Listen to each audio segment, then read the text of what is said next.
Romeo 6:3 तुम नहीं जानते कि हम में से बहुतों ने यीशु मसीह का बपतिस्मा लिया और उसकी मृत्यु का बपतिस्मा लिया। हम पाप के लिए मर चुके हैं, हम परमेश्वर के प्रति जीवित हैं। अब हम यही हैं। मसीह यीशु में जीवन की आत्मा ने हमें पाप और मृत्यु की व्यवस्था से स्वतंत्र कर दिया है। कानून प्रणाली, प्रदर्शन आधारित स्वीकृति कार्यक्रम यहीं पर है। उभार कार्यक्रम यहाँ पर है। जितने लोग परमेश्वर की आत्मा के द्वारा चलाए जाते हैं वे वहाँ उस व्यवस्था के अधीन कार्य नहीं करेंगे, वे इस प्रणाली के तहत काम करेंगे। गलातियों अध्याय 5 पद 18 देखो, एक वस्तुपरक मानक है जो परमेश्वर आपको ये जानने के लिए देता है कि आप कहाँ हैं। आत्मिक रूप से अपने बलिदान के द्वारा पाप को दूर करो, जीवन की नवीनता में चलने के लिए उठाया गया। हम उस पहचान में जीते हैं जो परमेश्वर हमें यहाँ देता है। हम विश्वास के द्वारा उसमें जीते हैं और फिर जब हम परमेश्वर के वचन के आज्ञाकारिता में चलते हैं तो हम इसे अपने जीवन के विवरणों में लागू करते हैं। मैंने तुम्हें पिछली बार बताया था, जब आप पाप करते हैं तो आप पाप का जवाब देते हैं। यदि आप कानून के माध्यम से जवाब देते हैं तो आप क्या करेंगे? आप बेहतर करने का प्रयास करके, पुनः प्रदर्शन करने का प्रयास करके प्रतिक्रिया देते हैं, और ऐसा क्या होगा जिससे और अधिक असफलता ही आएगी। अनुग्रह के अंतर्गत यदि आप पाप करते हैं तो आपको उस पाप का प्रत्युत्तर देना होगा। कैसे?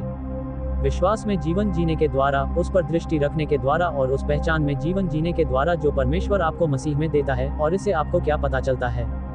उसने पाप को दूर कर दिया है। तो फिर आप अपने जीवन में जो पाप देखते हैं उसके साथ क्या करेंगे? आप कहेंगे कि यही वह पाप है जिसके लिए मसीह मरा। अधर्म और सांसारिकता से इनकार करना। क्रूस हमें सिखाता है कि परमेश्वर का अनुग्रह क्या लाता है। उद्धार सभी मनुष्यों के सामने प्रकट हुआ है और हमें शिक्षा देता है। क्रूस आपको क्या सिखाता है? अधर्म और सांसारिक वासना को नकारते हुए हमें जो जीना चाहिए वह ये है कि मैं अब वह नहीं हूँ, मैं यही हूँ, और मुझे उस पहचान में जीना चाहिए जो परमेश्वर ने मुझे अपने पुत्र में दी है। खैर, ये रोमियो 8 गलातियों अध्याय 2 पद संख्या 20 है। पौलुस ने कहा, मैं मसीह के साथ क्रूस पर चढ़ाया गया हूँ, तो भी मैं जीवित नहीं हूँ, पर मसीह मुझ में जीवित है, और मैं शरीर में अब जो जीवित हूँ वह भी जीवित है। मैं परमेश्वर के पुत्र पर विश्वास करके जीवित हूँ, जिसने मुझसे प्रेम किया और मेरे लिए अपने आप को दे दिया। जब वह कहता है, मैं परमेश्वर के पुत्र के विश्वास से जीता हूँ, तो यीशु मसीह ने अपने पिता के वचन पर निर्भरता का जीवन जिया जो उसने वाटिका में रहते हुए उससे कहा था। वह उस कप को देखता है और कहता है, पिताजी, तो भी मेरी नहीं परंतु तेरी ही इच्छा पूरी हो। इसीलिए पौलुस कह सका कि वह मृत्यु तक, यहाँ तक कि क्रूस की मृत्यु तक भी आज्ञाकारी रहा। वह पिता की इच्छा का पालन करते हुए वहां गया। पिता और उसके वचन और उसकी योजना पर निर्भर आपको और मुझे एक ही तरह से जीना है। हमें परमेश्वर के वचन पर पुनर्तः निर्भर रहना है, इस तथ्य पर कि हम वास्तव में कौन हैं और परमेश्वर हमारे साथ किस प्रकार संबंध रखता है। हम सचमुच पूर्णतया क्षमा किए गए हैं। उसने सचमुच अपने बलिदान के द्वारा हमारे पाप को दूर कर दिया है। वह सचमुच हम में रहता है। आप जानते हैं कि पाप के बारे में इसका क्या मतलब है?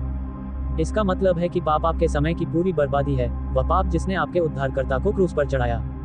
आज अपने जीवन में सक्रिय रहना आपके समय की पूरी बर्बादी है। चाहे वह व्यभिचार हो, यौन अनैतिकता हो, चाहे वह नशे की लत हो या किसी रासायनिक पदार्थ की लत हो, चाहे वह क्रोध हो, कड़वाहट हो, क्रोध हो, चाहे वह धर्म हो, चाहे वह अच्छे कार्य हो जिन्हें करने का प्रयास आप ईश्वर और अन्य लोगों को स्वीकार करने के लिए करते हैं, ये सब आपके समय की पूरी बर्बादी है, क्योंकि यह आप ही हैं और आप कहते हैं कि आप जिस पर निर्भर हैं वही आपके जीवन को नियंत्रित करेगा यदि आप परमेश्वर के वचन में प्रवेश करेंगे। इसीलिए हम हर सप्ताह यहाँ आते हैं और परमेश्वर ने आपको अपने पुत्र के रूप में बनाया है।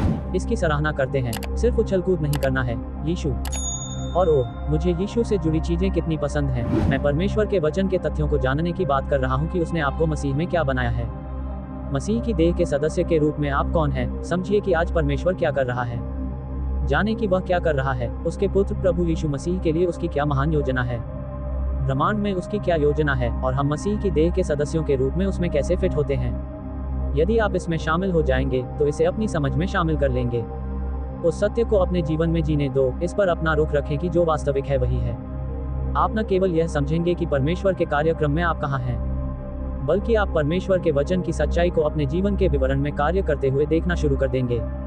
क्योंकि यदि आप अपने जीवन में परमेश्वर की इच्छा पूरी करना चाहते हैं तो बस ये समझ लीजिए, परमेश्वर के वचन से पता लगाए कि वह क्या कर रहा है, और फिर विश्वास के साथ ऐसा करो और तुम ऐसा करते रहोगे और तुम अपने जीवन में परिवर्तन होते देखोगे। ऐसा इसलिए नहीं कि आपने बहुत सारे नियम और व्यवस्था बना लिए हैं, बल्कि आप इस संसार के अनुरूप नहीं बनेंगे, बल्कि आपके मन के नवीकरण के द्वारा आप परिवर्तित हो जाएंगे। अपने जीवन के विवरण के बारे में परमेश्वर की तरह सोचें और आप मसीह के अपने प्रति प्रेम से, उस जीवन से जो यीशु मसीह ने आपको दिया, जो परमेश्वर ने अपने पुत्र में आपको दिया, तथा उसके महान प्रेम, उसकी महान दया और उसके अनुग्रह से प्रेरित होंगे। ये प्रचुर मात्रा में और निःशुल्क है। मैं तुम्हारे लिए वह आनंद, वह विजय चाहता हूँ। इसीलिए हम यहाँ हैं। प्रत्येक सप्ताह हम अगली बार फिर यहीं मिलेंगे, हवा में या हवा पर। तब तक मरण था।